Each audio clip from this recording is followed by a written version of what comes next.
Today we have the incredible Sarina Gandy, the cyber communications and marketing analyst at Cyber Florida and producer of the Do We Belong Here podcast. Sarina is a passionate advocate for creating safe, inclusive spaces in the cyber industry and is currently working on an exciting documentary about women in cybersecurity, set to release soon. Her work is truly inspiring and we're thrilled to have her with us today. Welcome to the Spotlight, Sarina. All right, so right off the bat, can we talk about how you got into cybersecurity and what the progression was from a little bit of a tie-in, student to intern to employee. So what was that progression? It is a very straightforward journey, honestly. And I had absolutely no interest in cybersecurity before I started at Cyber Florida. I barely knew what it was. I really knew absolutely nothing about it. All of my passwords were probably the same exact thing. Sarina 1. Yeah, something like that. You got real interesting one day when you changed since then. Okay, don't try and hack me. Sarina 1, 2? 2. Yeah. Occasionally I'll throw in a 3. Exclamation point. Yeah. But yeah, to be honest, I was in my senior year at USF and my professors kind of started talking about the importance of getting an internship at that time and just how important it was to do that, to get the real world experience, build up our resumes a little bit. And I had not done any internships or any real world experience, honestly. So that freaked me out. And that night I immediately went home and was like, I need to find an internship. So I found the one at Cyber Florida and I did study. Wow. Yeah. Straight into it. Yeah. Wow. Yeah, so as a student, she got an internship Yeah. at the place that she's now an employee. Wow. Yeah. And I did study international studies as well. I minored in that. And in my head, I was like, yeah, this goes together. This is something that totally I can do. I can see the logic behind that. Yeah, they don't really go hand in hand, but But it's a either minor, way, so it's okay. Yeah, exactly. I'm glad that it led me, where it did. But that is really how it happened is I interviewed like a normal gal. It was the one and only interview I did for any internships. And I remember leaving and thinking, I don't know how that went. I don't know if they liked me. They did tell me I had the best cover letter they'd ever seen, which was a great confidence booster. Okay. So they started off with a good lie. Started off good. You have to be so in your head if they said you have the best cover letter and then you think they don't like me. It's like, what? Yeah. How does my brain go there is a great question. Yeah. Oh, we've all been there. The self-doubt can be real, and that's, there's things to learn from that, right? Yes, definitely. So that's how it happened. I got an email a few days later and they said that I got the job and I started just as an intern. So I was doing 20 hours a week. So it was really basic stuff learning about Cyber Florida, just doing social media posts. They had me start with blog writing as well because that is kind of my expertise is writing. Ooh. So that's how it happened. And then I just kind of kept moving up and up. And in 2020, actually, my period of being with Cyber Florida, the internship thing was supposed to come to an end. So I was gonna move on and, find another job. And I was very sad about it. I remember driving home one day and I was crying because I was like, I'm never gonna work with Rex again. I was so bummed about it. But then COVID hit. And because of that, a ton of new cyber scams and, hacking and just a ton of new stuff came out and they needed the extra help to keep raising awareness. So that's when they hired me full time, and now I'm here. Well, I want to go back a little bit because I feel like we're in it so soon. I didn't realize that you, because of your studies, lived in London. Yeah. Well, I wouldn't say I lived in London. What I studied abroad there for a month. So a month? It was for a summer semester. Okay. And that for me was my ultimate dream just in life was to go to London, and I had the opportunity to study abroad there and it was amazing. We got to be exposed to so many different marketing and PR companies and I learned a lot while I was there, but honestly, I was kind of just there for the fun. I was there to be in London. That was my purpose in doing it. But it was just you, you're not with family. It's you with classmates. Yeah, I did go with my best friend actually. So we got to do it together, which was very amazing, and it was such a life-changing experience for me. I feel like it's the first time that I really stepped outside of my comfort zone. This is what I'm trying to get to. Yeah, because you're a team of 2 in marketing now, but prior to that, you were a solo marketer. Right. Correct? That's something like a lot of us have to do is you start solo and you kind of build your team around everything you do. And your time abroad and kind of being alone or now understanding with your friend, did that like ingrain a sense of like independence, like I can get this work done on my own sort of deal? Yeah, it really did actually. So even though we were there together, we were in different classes. So, you know, we still had to do the schoolwork and like go to class and everything like that. But I don't even know if it was the school aspect of it that gave me that feeling of independence versus just being on my own for the first time. Like I was 18 years old, so I'd never been out of the country, never traveled by myself, never done anything like that.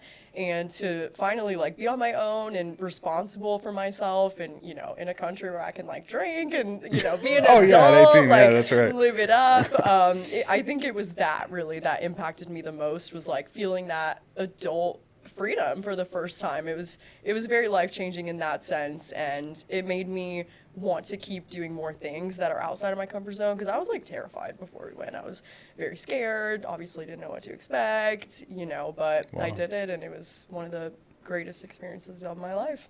Very cool. That's what I was looking to hear. Yeah. I'm like, there's got to be some more story here to. Yeah, well, there's a lot of stories I can tell you from my time there. But no, it absolutely changed me in so many ways. Like, just as a human being, I think traveling is very important. Like, it widens your perspective and helps you kind of understand other people and cultures, and that's something that's very important to me. And yeah, just like actually traveling itself is hard. Like it is a physical and mental strain. You got to do the research and prepare. And, you know, it's just a ton of things that I'd never done before, but that I fell in love with and really changed my life and who I am. And you've done some traveling since. Yeah. You've gone out to California recently? Yeah, well, I did go to the PNW last year. Okay. Very proud of that, actually, because that was my first ever solo trip, like entirely on my own. And that What's was the another PNW? PNW Pacific Northwest. So Okay. I went to Washington and Oregon specifically. Yep. But I was there for 5 days completely alone, and it was such an emotional journey, honestly, because I was terrified. And then like the first day I was like, why did I do this? Like I'm so lonely and this is just so weird. And like I, you know, called my family many times on that first day just crying of just like, I feel so weird. Oh, wow. But then, you know, went to sleep, woke up on day 2 and I was like, oh my God, this is like amazing. I'm here. I'm doing this thing that I've always wanted to try but have been so afraid of. And it ended up being the greatest 5 days. I made friends. I went on crazy hikes by myself that I probably shouldn't have done alone.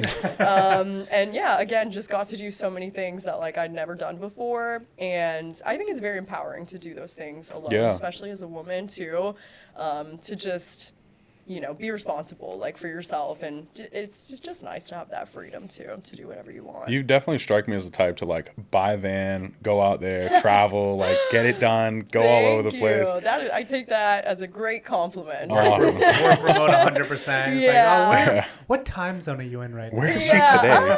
Kind of across the world. Yeah, that's definitely a dream for sure. I will say as I get a little bit older though, like I do like the stability of life too. Like I like having a home to come back to, and you know, a nice big shower and everything. You got that cat. I got my cat too, so she's very important. I think she would love the van life though. She would be living it up. Definitely. Yeah. Well, now I feel like we're definitely in a place where we can start talking about like your podcast, the production of it, and kind of get into that hat. So you're the producer of the Do We Belong Here podcast, and kind of getting into the journey and where you started in it.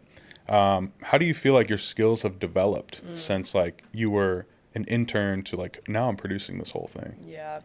Oh my God. I feel like I've changed so much from the time that I started as an intern. Like obviously I had just no experience.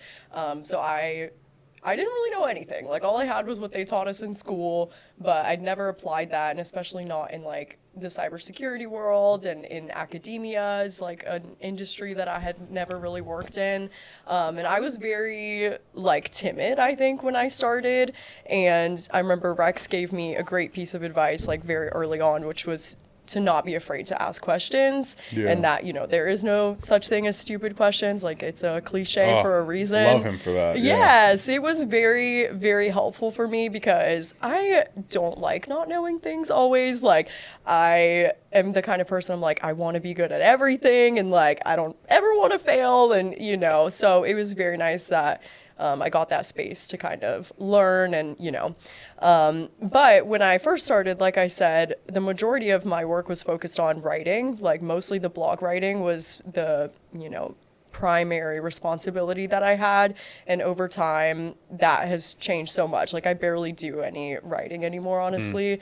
Now, I would say like 60% of my job is doing the podcast. And with that just came so many new skills, you know. I think the biggest one is networking and like connecting with people. That is something that I have never been comfortable with, but doing the podcast, it's kind of forced me to.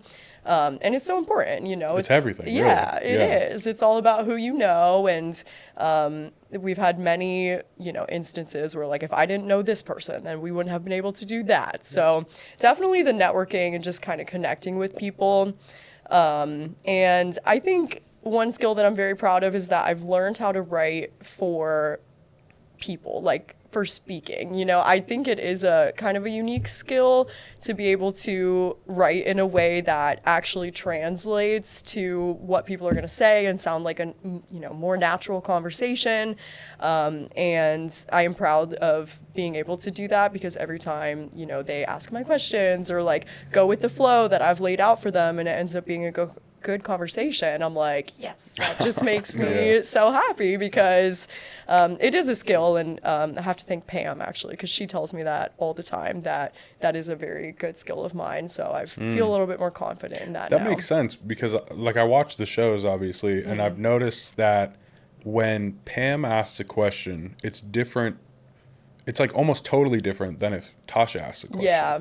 And I always wondered because I've seen them look down at papers. I'm like, is it that tailored to each person? No, it's really not. Actually, it's really not. Like what I do is I kind of break it up into different sections. Like I'll have a few questions about, you know, their introduction, of course, and then it depends on the person, but we'll go a little bit into what they do for their career. And then I always do pre-interviews with people beforehand too, to kind of gauge like what they want to talk about and the experiences that they've had.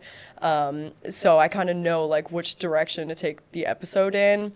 I kind of lay out the flow for them. I do always tell them though, like, you know, please, you don't have to do this word for word, or you don't even have to ask any of these questions. If you're having a great conversation without using these, go for it. Like, I will not be offended. It's not a mandatory component. Yeah, absolutely not. But I do give it to them, you know, just for kind of peace of mind. And they definitely, you know, have said that it's helpful for them to have. It's great to have a baseline to go back to because you can just go blank. It happens to all of us. For sure. And then to be able to look down like, and play it off. They never know.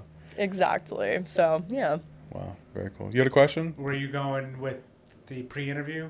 Yeah, definitely. Yeah. So go ahead. All right. So, did you always do a pre-interview, or was that something that you started after the first few? And what was kind of your line of thinking to having that initial conversation before the actual recording process? I do always do pre-interviews when possible. There have been a couple of instances where it hasn't worked out and I've just gone straight into it. And I will say, actually, I do think those episodes, like, not that they're bad, but they don't go quite as deep as I would want them to.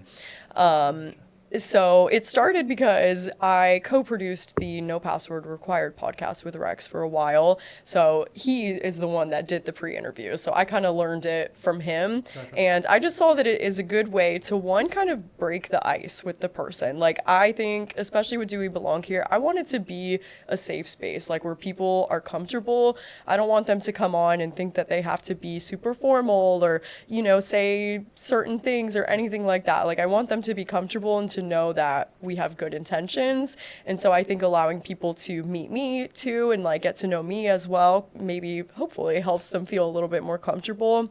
But mostly it just gives me a lot of insight into like their lives, and I get a lot of information that they may not be willing to say on the show, but that I can kind of, you know, maneuver into something else, and Yeah. you know, it becomes a whole different topic that they may not have said that to begin with if it was just the recording. So yeah, it gives me a lot of insight into who the person is, how comfortable they are like with public speaking, the things they want to talk about. And it gives me a chance to get to know them as well, because I don't really like just going into the recording and being like, I've never seen you before in my life. I don't know what you're like, you know, like, and I like to give Tasha and Pam a heads up too, you know, of just kind of like, this is what this person is like, and here are some things that are interesting to know about them. So I think that it is good for them too. That's like a little icebreaker. You have like a particularly interesting case that you have to deal with, is that a lot of what you do is remote. Yeah. So you're doing a lot of Zoom interviews and that sort of deal. Do you feel that doing those pre-interviews makes a more of a difference when it's a Zoom interview versus an in-person interview? I don't know, honestly. That's a great question. The majority of what we do is virtual. Like, we've only done a few in-person recordings, and I have done it. I'm pretty sure that I've done the pre-interviews like for both instances. I don't know if it's more helpful for one than the other, honestly. I do think like I said, it's just a chance to kind of get to know each other a little bit. And I think that translates whether it's virtual or in person. Yeah. But I do think it helps with virtual because it is very, like, it's not the same. You know, it's not the same as sitting here with you guys and talking and having a conversation. Like, there's no avoiding the fact that it's just different. Like, it's a different environment and vibe. So, you know, again, like, I hope that meeting me first and being able to talk to me and know what we're looking for is just a way to help people feel more comfortable. And we do just jump on that call and, you know, everybody's little screens are there and we're just waiting to start. You know what I mean? Like, yeah, it's just kind of like, okay, like. They get the screen that says the host has been made aware that you're waiting. We'll let you back in. Exactly. I would just mute everybody and go on tangents if I was honestly. like, I gotta say what I want to say here. I'm not gonna lie though, I actually love recording virtually. I think it is very easy, like not easy, but it's a little bit easier, I think, than recording in person. Because like, look at all the equipment, you know, you guys have and set up and different camera angles and microphones to worry about and all of this. But with virtual, I'm just kind of like, here's the link to our studio, use headphones and a microphone, please, if you have it, and be in a quiet space, you know. And the platform that we use to record is very, very good. Actually, it's great for like podcasting, so I can isolate the video and the audio and make my social clips inside of that platform, and it'll give me like a transcript. So I think there's a lot of benefits to doing it virtually, actually, that I really enjoy. Interesting. Because my next question was really on like the challenges that you face, because I suppose I have a different take. I love in person. Yeah. I'm like, I love to catch people off guard. I like to see what people are like, real time thinking. Yeah. You know, in our first like couple of episodes, like I would fidget my hands, and I'd like to see that. Versus Right. like if you're on, everyone's grab their hands real quick. But if you're you know, online, you don't get that interaction as much. Yeah. So for me, I would find it really challenging. What are some of those challenges? Like if I were to go do a Zoom interview, I just call it Zoom. I know you're not using that. Like what's something you would tell me? Like, here's how you can make this a better show. A better show, yeah. That's a good question as well, honestly. I do think, again, that pre-interview is a good icebreaker to just make it a little bit less formal. And like, I feel like, I don't know if Tasha and Pam would agree with me, to be honest, that they might actually prefer the in-person recordings, because I'm not the one there, like, doing the interviewing and everything. Like, for me on the producer side, it's a lot easier and it makes my life simpler. But when it comes to them, I will say, whenever we do in-person, you know, interviews, like it's magic. Like, you can tell the energy is different, and because it's in person and you have a chance to be real human beings together. So it is great when we get the chance to do that, and like there's a different energy, but we live all across the country, so it's just not possible for us, unfortunately. But I would just say, like, be comfortable with the platform that you're using and give people good instructions beforehand, and know how to reach out to customer service very quickly, because There have, been a couple of moments where it's like, oh my God, I don't know what to do. This isn't working. Their microphone isn't connecting for some reason. So I would say just get to know the platform very well so that you can be an expert with it if anything goes wrong. Interesting. Okay. Very interesting. I sort of do like, I've never done a pre-interview with somebody, but I love deep diving and like, so I'll go on LinkedIn's and I'll go on social platforms and I use ChatGPT a lot. Do you use chat and AI to help produce shows? Yes, I definitely do. I use AI in like a few different ways. Actually, ChatGPT is my best friend when it comes to like social media, especially because I really struggle with like social media captions sometimes. I don't know what it is, but something about it just like stresses me out. So I'll use it for that and just like little things like writing paragraphs or, but the way that I use it is I don't let it do my job for me. Like I work with it. So I will always have some kind of base, some rough draft, some, bullet points or something to like put in there. And then I'll ask it to help me make it a little bit more, uplifting or something like that. And most of the time I don't like what it says entirely. So, because if you rely on it, you definitely get caught. People are like, wait a second. You can tell. I've gotten this response before. ChatGPT loves emojis. Like, it uses so many emojis. It's so overkill. I don't know. Maybe it's just me. No, I 100%. If you tell it something to do with Instagram, it's like emoji everywhere. Yes, like every single sentence. It's so funny. So I really pick and choose, the sentences that I like and the words, that I like and that work for me. And I kind of go about it that way. And I find it very helpful because I'm sure you guys get it. There are times where like the creative idea I have in my mind just I can't get it to translate onto the paper. And every time I face that and I put it into ChatGPT, even if it doesn't give me the words that I'm looking for, it can kind of help me find the direction that I'm seeking. So it's really helpful in that sense. And then the platform that we use does have AI features as well.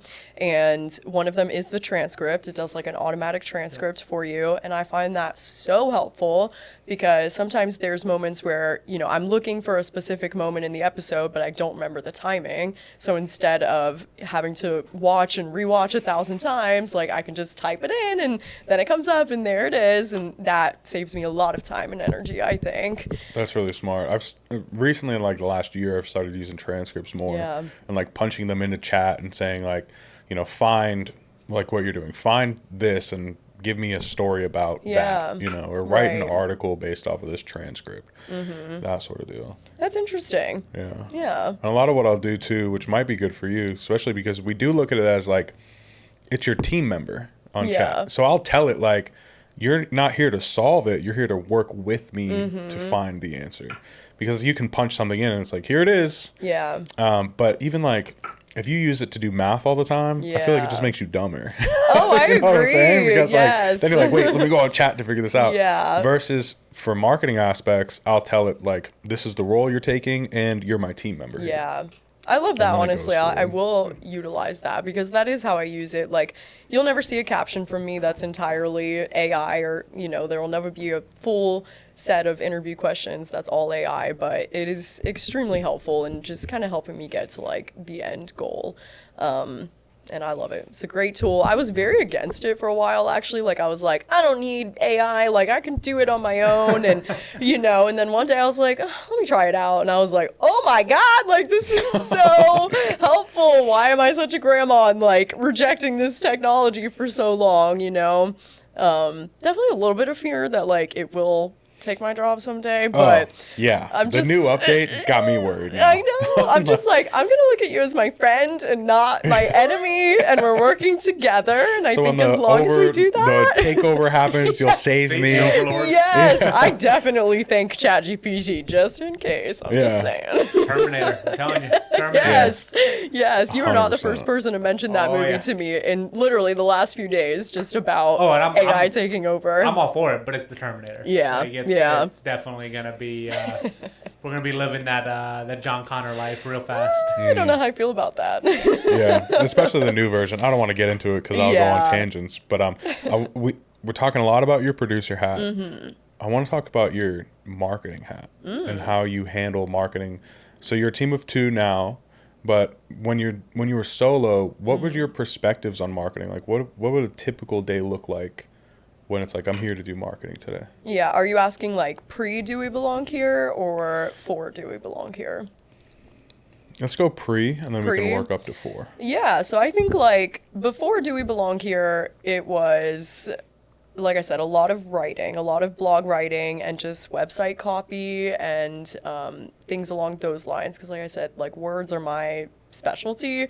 So kind of anything and everything to do with that. I did social media posts as well.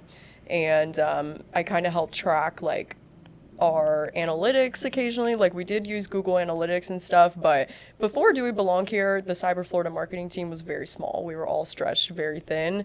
So there at times was not a lot of spare time or energy to like do those things like checking analytics and seeing how our YouTube stuff is doing. And like, you know, there wasn't a ton of room for that, but we've grown since then. So we all can kind of like, you know, split the responsibilities a little bit.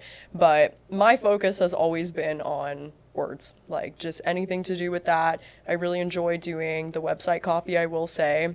I just think that's where I thrive. Like, you know, Rex does graphic design and I'm like, yeah, like I literally can't do that. Like I'm so bad at it. Like I'm the kind of person, my strengths are my strengths and my weaknesses are very weak. That's fair. That's so good. I just play into, you know, Then you know what you're I good know at and you best. keep doing Yeah. that. Yeah. Okay. And so I know we talked about like you were doing a lot of writing and that shifted. Is that partly because of the nature of social media now? Not really. From my perspective, writing works in certain areas, but not most anymore. Like, Yeah, I know. It makes me sad, honestly, because Yeah. it was always kind of a dream of mine. And I actually do have a travel blog because, again, I love I writing. need the link after so I can get. No. Okay. If you have a travel blog, share. All right, I guess I'll send it to you.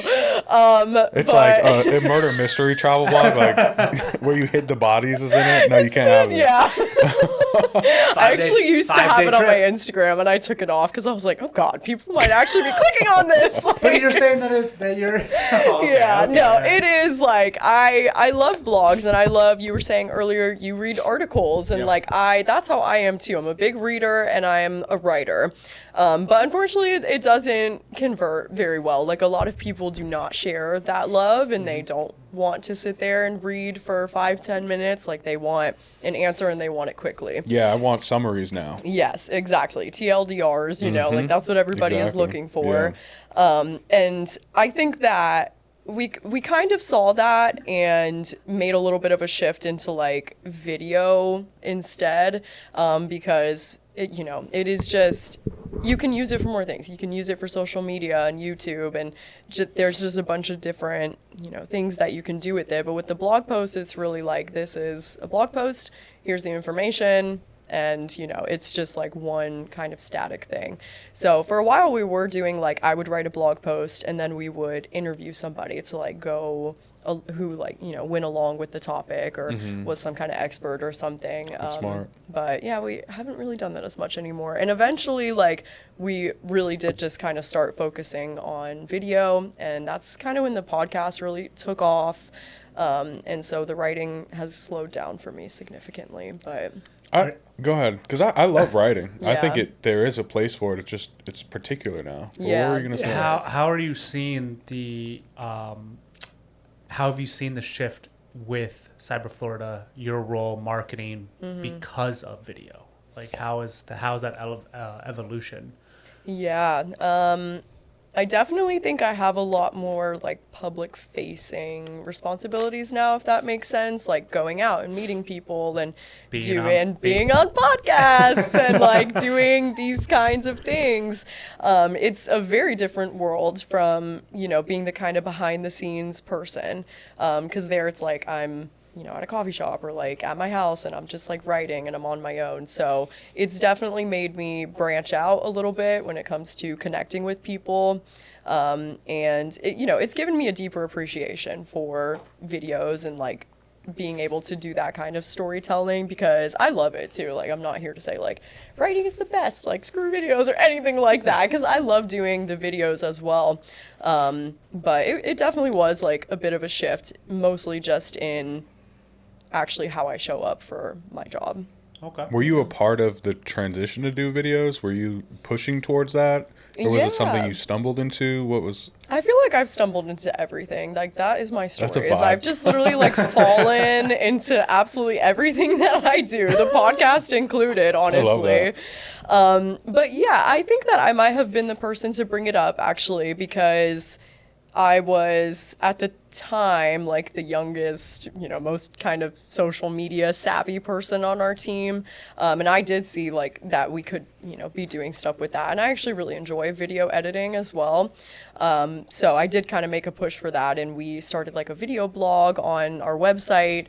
But yeah, it was me and Rex together always. And I do think in the beginning, we were just trying to figure it out. We were like, is this of any value? Like, these are getting 1-2 views, but we had a lot to learn, I think, too. Yeah. So our first videos were not something I think I would. Why did you continue to push forward? If you were only getting 1-2 views, what was the moment where you're like, oh, I love this. I want people to see this. I don't know if there was one moment in particular, honestly, but it just started becoming really fun. Like, especially with me and Rex, like we did all of it together, and it's just a fun thing to kind of do. Like, we get to, go out and make these like silly videos, because a lot of them were very silly and just us like talking to the camera, and there would be bloopers, and it was just like a lot of fun to do. And again, it was very much like outside of my comfort zone and just out there in like the real world. Yeah. Yeah. That's really cool. I mean, a lot of with video and interviews, podcasts, all that sort of stuff, a lot of it is really just distribution. Mm-hmm. Because if you take a video and you just upload it to YouTube as a whole and you get a few views, but then you have to look at it and where else are you putting it? If you take that long form video and you put it on Instagram, X, Facebook, LinkedIn, you've already multiplied it by 5 on how many views you get. And then if you cut shorts together, which is I love that, and put it out there in so many small sections, then it's amplified, insanely. You know what I mean? Yeah, you're so right. And then getting that message across, it becomes so much more exciting because you see the opportunity. Yeah, that's a good point too, actually, because I think with videos, you can show other people's voices, and with writing, it's my voice, it's hard to write for other people and kind of tell their stories in that way, where with videos, they can just tell it themselves, and whoever is watching gets a deeper insight into who they really are. But yeah, I don't know if there was I can't remember if there was one video that started getting views, or I don't remember, but I think, over time, we did start getting more views, and people would comment or like things, and that's always oh my gosh, this is something's happening. So we, just kind of kept up with it. We saw no reason to stop. So we kept going. Awesome. And then you guys came in and definitely have helped us take it to the next level, because it's not an easy thing to do. No, it's not easy to do alone. Yeah, no, definitely not. I struggle with it, and I'll be working on an idea, and I get to the point where I'm I just need to talk to someone. I need to talk to Kevin about this, or I'll run it by someone who's so out of the know, just to get a perspective switch on everything. For sure. Client relations and meeting people and working that into digital marketing. Do you do a lot of collab posts on social media, or do you have other people that you've interviewed or post some of the content? Yeah. Well, okay, I'm not gonna lie. I think social media is my biggest weakness as a producer. It is the hardest part of producing the podcast to me, and that's because it is just, it's not inherently natural for me to want to be on social media, honestly. Yeah. I'm not trying to act all high and mighty, but I do kind of try to stay off of it in my personal life, because like, it's not great for me. Like, I think it can be really overwhelming. It's a lot for your mental space. Yeah, it's a very fast-paced world. It reminds me of the cybersecurity industry in that way. And I'm a slower-paced kind of gal. So it can be a struggle for me to, like, keep up with all of the algorithm things and the trends and, like, all of that. And there is so much communication that's happening, you know, and there is so much opportunity for collabing with people and doing those things. And, like, no, to answer your question, like, I haven't really done collabs or like partnered with people on social media. I do, like, there are a couple of people that, you know, we'll talk and support each other's posts and those kinds of things. But I hate to say it, but social media sometimes, like, falls on the back burner for me because it is, to me, the most challenging thing. Like, it just takes a lot out of me, I think, to really be in that world and, like, engaging. But it is something that I want to grow because, you know, we put a lot of work into the podcast and we talk to these amazing people and hear these stories and have these magical conversations. And, like, I want people to be exposed to it and to hear it and, you know, to have the chance to learn and be inspired. So it is something that I'm hoping to, like, get a little bit more into, but it's kind of hard finding, like, the balance, you know? I'm amazed by how much success you've had not doing a lot on social media, because I mean, you've done, how many podcasts have you produced? Hundreds at this point? No, definitely not. I think I'm on like 20. Yeah, I don't know, it feels like you've done so much. if we're counting No Password though, like, it's definitely more because I did a few of those. I feel like you're over 100. I don't know, but anyway. Well, I only know this because you had to update the thumbnails. Okay. It said it was like 20, 21, 22. Okay, I'm but off it feels then. like 100. It really does. But it seems so successful. Like, I follow your, like, Cyber Florida's LinkedIn, and I follow Do We Belong Here, and like the reach that you guys have seems so widespread, and that's exciting to me. For you to not be able to do it on social media, my big question is, how do you measure success? Because I look at numbers. Yeah. If the numbers aren't where I want them to be, I can get kind of depressed. Right. So, but you're not even putting that much heavy focus on social media. The numbers must not, like, no, honestly, affect you as much as it would me. What is no, success I don't look think like? it would. Like, I mean, the numbers are important to me. Obviously, I do want to be able to see how many people are listening and, you know, are we actually growing or are we staying the same or are we getting worse? Are people, like, not listening to us anymore?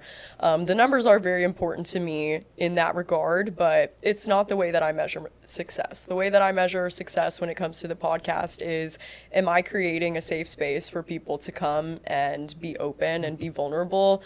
Has, you know, anybody said that our podcast made a difference in their lives? Like, those are the things that really matter to me. And we have, you know, had many people reach out to us and say, this podcast has helped me so much. And, like, you know, you helped me with this and helped me have this difficult conversation. And to me, like, that is why we do it. Like, that's the core of Do We Belong Here, is to be that safe space for people to feel like they can be their full selves and bring everything to the table, even the insecurities and all of the things.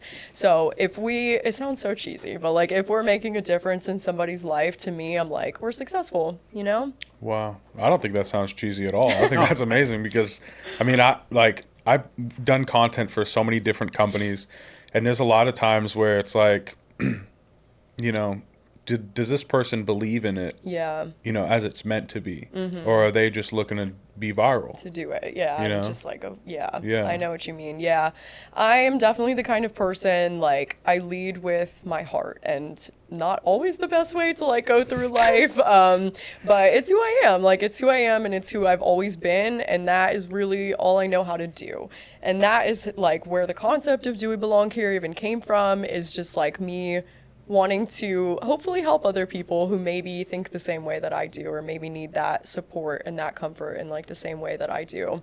Wow. So your authenticity definitely comes through. That's for sure. Thank you. And that's what has made the documentary work so well. Because you guys have actually taken a different stance on not putting so much emphasis on social media. Yeah. But instead, you put a lot of time, energy, and resources into a long-form documentary, which is coming out in a few months. Yes, so, you know, by the time this episode drops, you know, stay tuned for math is like 3 months after this episode drops. I think we're set to release in September. September 10th. September 10th. It's scheduled. So, yeah. Like, it has to be done, Kevin. Yeah, we have a premiere. We have a premiere September 10th, which probably means it'll drop for the public on the 11th or So 12th. exciting. It's crazy. TBD on... Maybe not the 11th. I don't know. You know, the 12th, the 13th, you know. Somewhere in that it range. It premieres on the 10th in person. I just had to put two and two together to get that. You saw the light bulb. The lights flickered in the room because there's so much energy on We're that. not trying to. Why did you guys choose to do a documentary? Like, there's a lot of weight being there's a lot of weight thrown around on not only the term documentary, but also just the premise of getting all these voices and critical thinkers in. Well, why a documentary? Why not just more podcasts? That's a great question. And once again, the documentary is something I kind of fell into because, like, it was There is a trend. There is a trend. There is a definitive trend. It's not one of those that you can just be like, I fell into it. It's like, no, I have it's a like lot of everything. proof. Yeah, like seriously, so many things in my life have happened that way. Someone is looking out for me and just kind of like guiding me because so far everything's worked out okay, you know. But yeah, so the documentary, it was not my idea to do that, not at all. It happened after we went to the 2023 WESIS conference, and Rex and I went and we did a podcast episode with the women of WESIS, and it was our first time, one, being immersed in that kind of environment, seeing so many women in cybersecurity like all together, and the energy at that conference was just very, very good. Like it was, I don't even know how to describe it, but it just felt very safe, and it was like just so cool to witness and be able to like be a part of. So we were like on the flight home, and I just remember Rex saying like, you know, what if we did a documentary? Like, what if we took this one step further and, you know, put more of an emphasis on hearing more stories? And I think that documentaries are very popular nowadays. I do. Like, I love watching them. And again, it kind of ties into like that, the benefits that you get with video, like you may not necessarily get with just a podcast, but like a full-length documentary, we are able to explore so much more than I would be able to in 1 hour podcast sessions, even if we did, you know, 20 of them or whatever. I don't know. I feel like the one being in person with everybody again is very like influential, and also people are just very excited to share their stories. They're very excited because they see that we're attempting to do a good thing and like bring attention to like what it is to be a woman in cybersecurity. And I think that they all get so excited when they're like, a documentary, oh my goodness, you know? So it's just, it's a whole thing. I don't know why we didn't just do podcasts, to be honest, but we were like, after all the work you put in, big, or whatever the phrase is. Like, Rex is a dreamer, and he dreamt of this, and so he made it happen. And you guys have capitalized on the documentary by getting additional podcast episodes. Yeah. Oh God. Your new one-on-one series talking to industry professionals. Yeah. And again, that networking, right? Like being able to meet those new individuals that lead you to the next person, that leads you to the next person. There's an NSA interview upcoming, which was a connection of a connection. So that trickle down effect. Yeah. So all that to say, how have you faced these challenges of just knowing there's this big project upcoming and going to be released? Like what's going on in that head of yours? Oh my God, it has been such a journey for me. When Rex came up with the idea and we kind of started like working on it and, you know, seeing that it was really going to be a thing, like I was so terrified, honestly, because it is just such a big thing to take on. Like, I've obviously never done anything like this before, and I was still a fresh podcast producer, honestly. So I was still kind of just like learning the ropes with that. And just kind of personally, I was in like a very rough place, like in life. So it came at a time where I was feeling very down. My confidence was shot. Oh, you know, no, literally I was just like, why? Rex. And like, you know, thinking of being on camera, and like, I am not really the person that particularly enjoys being in the spotlight. Like, I'm trying to get myself out of my comfort zone a bit more by like doing You're things doing like it. this. You're Yeah, doing I am it. doing it, but it's not necessarily something I've ever sought for myself. Like, I am perfectly happy with being the behind the scenes kind of person. So that part of it was extremely uncomfortable to me as well. So I really struggled in the beginning, actually. One, to just like wrap my head around the fact that we were doing this giant project, and two, just really trying to like just kind of get my head in the game, because like I said, I was just like kind of struggling personally, and it is a lot of responsibility, and it is reaching out to a lot of people and doing things that I have never done before. Like, every single step of this process has been outside of my comfort zone, and it has been like a test for me, honestly. But looking back to like how I was a year ago when we started all of this, like, I really do feel like a completely different person, and I think that the documentary is a huge reason why, because like forcing me to get out of my comfort zone like that, I've just kind of learned to deal with like being afraid and doing whatever I have to do anyways, which is not like an easy thing for me to do.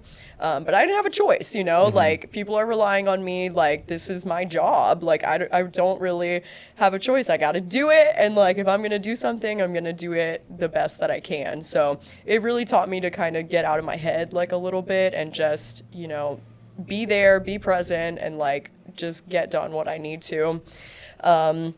And the networking, once again, like connecting with people, speaking with people, like, I've gotten so much more comfortable with that over time.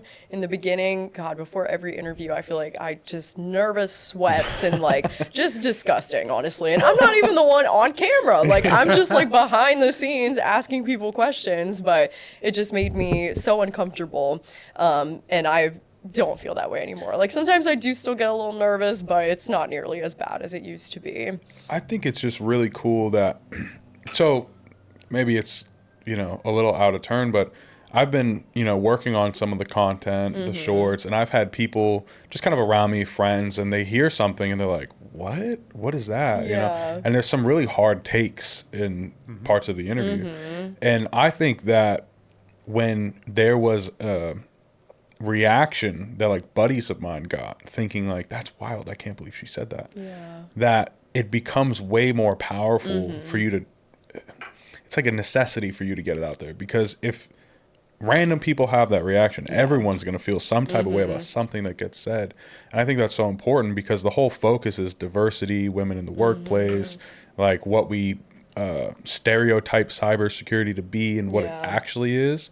I just think it's awesome. So there's like a little more added pressure on you to like come in and ask the questions that you know are going to get people to say how they really feel. Yeah, definitely. That's a very good point. And it is always kind of a challenge to create a space where people do truly feel safe to like be vulnerable. Like, we do talk about some pretty heavy things, and a lot of women have, you know, told us about experiences they've had that just make me want to cry, honestly, because it's just not, it's not fair. Like, it's just not fair. And but they did it, they got through it. And like, I think the bravery of women in cybersecurity is so real, because it is not easy to be the only person like in the room.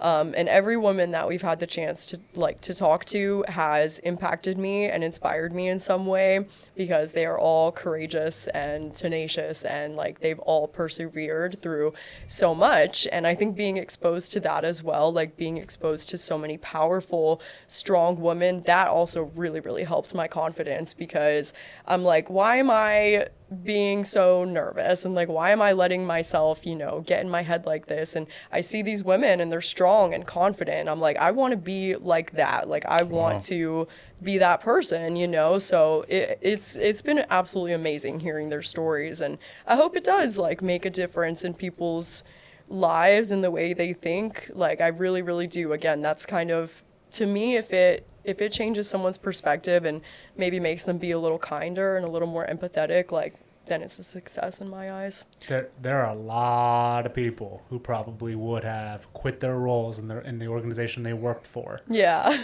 If they were forced force is a tough word, if they were nudged in the direction that you were nudged into. But you've taken it and definitely grown and thrived. I mean, look at going from co-producer to a full producer to on-screen talent to organizing. Put a little asterisk on that. I mean, you are. No, I mean, Cyber's gonna have a hard time keeping you within your the resume documentary. is gonna be sick. Within the documentary, you've been in a few podcast episodes. You now have your own one-on-one series. Yeah. I mean, I was gonna say, like, there's no asterisks there. Like, you think there is, and then you realize, I'm like, God, I actually do all these things, don't I? Oh, goodness. But there's a lot of people who would have bailed. I mean, quite frankly, and you just said, oh, if I'm being asked to do this, I might as well. Might as well do it right. Yeah, so. It's like the coolest experience I've ever had, honestly. I never pictured that I would be doing something like this. Being a part of a documentary, like, what? We're going to have a premiere for it? What the hell? It's just crazy. So crazy to me. Yeah, we're going to be looking good, okay? We're going to need, some good pictures of everybody. I've got some buddies now in the suit making industry, so I might come fly. We're going to be looking if I can make this happen, good. I might be fly. He's going to have a sponsorship. Yes. Written on the back of the jacket. We are running out of time, unfortunately. I've got one question I'm hoping you can share with us. Okay. Well, it's going to end up being two questions. But one, can you tell us a powerful story that you've heard from filming the documentary, from interviewing people in the doc, and particularly something that might have impacted you in a major way? Oh, God. These are the kind of questions I'm bad at. Because, I'm not very good at, recall. My memory is not good at, recalling specific instances. Let me think about that. Specifically documentary interviews. Yeah. Because, I've seen the content. So the stuff that resonates with me. Yeah. Well, honestly, the first thing that comes to mind is Tasha's interview, and maybe that's just because I know Tasha well, and she is very fresh in my mind at all times. She's who comes to my mind. Really? Yeah. Okay. Yeah, her interview really, really did change my perspective because Tasha is such a beautiful human being, and she is also a very emotional creature as well, and I think that's one reason that we do get along so well. And she is one of the most supportive people I've ever seen in my entire life. She is always truly looking to just boost other people up and encourage them and, help them feel just good about themselves. And unfortunately, that's not always the treatment that she's received throughout her life because she is a Black woman in cybersecurity, and that's not a very common thing, and it's becoming more so. But especially when she started, she was the only person in the room that looked like her, and just hearing her go into what that was like for her, and it really made me able to truly picture it. I could put myself in her shoes and think, God, what if this was me 20 years ago? I'm the only woman, I can only think from my own perspective, but it is such a hard thing to do, and it definitely impacted her very deeply, so just kind of hearing her get a little bit emotional about the things that she has faced and the treatment that she's received throughout her life just is so heartbreaking to me because she is such a good egg that she does not deserve that, but because she's a Black woman, people think it's okay, so that's one that really impacted me. And honestly, I will say, I think all of the interviews that we've done with Black women have been very impactful to me because, again, I only know my own lived experience. I don't know what it's like to be a Black woman. I know what it's like to be a woman, but it's a very, very different experience. So hearing from all of them and really being able to hear their perspectives it really has opened my mind a lot, and I think it's made me a bit of hopefully a kinder person. Wow, awesome. Could you tell us what exciting is coming up and what your future plans are? Yeah. Exciting coming up is the Do We Belong Here documentary. Okay, let's that go. will be released on September 10th. And along with that, we're going to be releasing a podcast episode with Jenny Radcliffe, the People Hacker. We recorded it live at the WESIS conference, and it was an amazing conversation. So I'm very, very excited to share that. I am working on a new segment called The Soul of Cyber, where I kind of sit down with people, and I'm the one one chatting with them, and it'll be a little bit more of like a casual conversation. So Jen Easterly, first episode. Jen Easterly, that yes, was a phenomenal, which is crazy. Again, like initial episode just to see if Thank this you. could be a series. And you know what? I'm so glad you said that too, because I almost backed out of doing it that way. Like, I was like, I don't want to start with somebody this impressive. Like, that is so nerve-wracking. Setting the bar high. Yeah, but everyone was like, if you start with her, like, it's going to be easy coasting. after that. Smooth you sailing, know, exactly. But again, networking. Yeah. You had the opportunity. It wasn't that you went for the stars. No. It was that, hey, in the correspondence, and we're going to be here, Yeah. and just all these different dominoes fell that it just so happened to be her. Yeah. And you're like, well, okay, I guess. I mean, I'm not going to say no, like, to Jen Easterly, definitely not. She's but like awesome. that is going to be a great addition to the Do We Belong Here podcast series, where the podcast and this mini series, whatever kind of terminology gets is used, is going to be a nice addition. Yeah. And I'm excited for it. I mean, I was in the room recording it, and I was like, I like this. I just like that model, that one-on-one component. It was a nice take. I appreciate hearing that greatly. I thrive on validation, as I've said before. So yeah, I appreciate that, and it is nice to like be able to be the one doing it as well. Like, it definitely makes me nervous, but I do like talking to people and hearing their stories. And it kind of like, in the pre-interviews, they were always so good, and I got so much good information that I'm like, God, I just want this to like be an episode. So I'm very excited for that. Future plans, I have no idea. More documentaries. I'm sure I'll fall into something soon. Feature-length films. Yeah. Let's roll it back and do another one. Yeah, maybe. I mean, actually, I don't know if I should say this or not, but there is the potential of Cyber Florida doing another documentary, is all I will say. You heard it here first. So, yeah. We'll take the potential first release notes. Yes. I'm all in. I'm all in. All right. We hear you loud and clear. You can't say it, but something might be coming. All right. Where can people find you if you want to do your socials, or Cyber Florida, Do We Belong, like whatever it is you want people to click on? Where do they go? People can find me if you would like to talk to me on LinkedIn. My name is Sarina Gandy, so you just search that up and you'll find me. And you can find the Do We Belong Here podcast on all of the social platforms. Our username is @DoWeBelongPod. And, you know, as I said, I'm not the best at social media, but give us a follow, encourage me, and watch as I continue growing. And the Cyber Florida YouTube channel. Yes, and the Cyber Florida YouTube channel. Please go look at that, because we have so much good content on there that we are extremely proud of. At Cyber Florida YouTube, that's where everything goes. Everything. Both podcasts, and the new series, the documentary is going to drop there. At Cyber Florida. Better job, promoting this than I am. Listen to Kevin. Just want to make sure that one's. We'll put it all in the description. Everyone will have links to click on. Thank you so much for joining us. We really appreciate it. It was a great conversation. Yeah, thank you guys so much for having me. I'm grateful to have done this and to know you guys. Honestly, I've learned a lot from you. So. Wow, we started with not wanting to be here. Now we're here. Let's go. It went well, so everything's changed. All right. Thank you. Goodbye, everybody. Bye. Bye.